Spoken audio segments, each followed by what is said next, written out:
Zaidi ya maskwota 100 wamevamia ardhi inayogombaniwa huko Shariani, Kilifi. Mzozo kuhusu umiliki wa ekari 400 za ardhi katika eneo la Shariani katika kaunti ya Kilifi ulizua hali mbaya siku ya jana baada ya zaidi ya maskwota 100 kuvamia ardhi hiyo.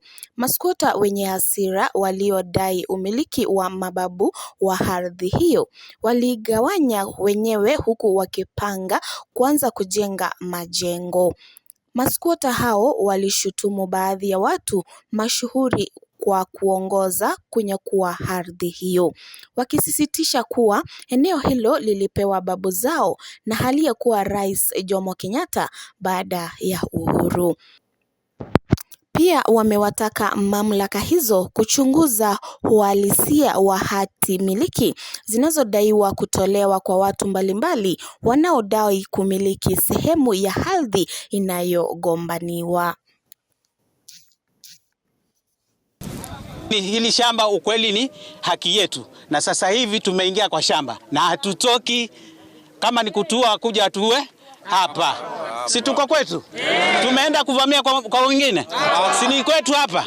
Kwa nini tusitumie mali yetu? Tunyang'anywa mashamba hayo, tunataka wenyewe mashamba yetu, mtupe jamani. Tunchoka, tulime sisi wenyewe, tujenge sisi wenyewe. Shamba hilo ambalo tulipewa na serikali, tumeanza kuona wageni wakija na kuleta stakabadhi zao kusema wao ndio wamepewa hiyo ardhi, wana stakabadhi.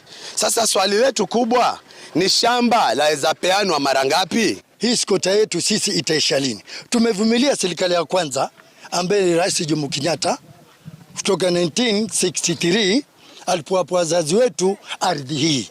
Unasikia, bado uhuru tumepata. Unasikia? Mpaka akaingia nani? Rais wa pili ambaye ni Moi. Bado sisi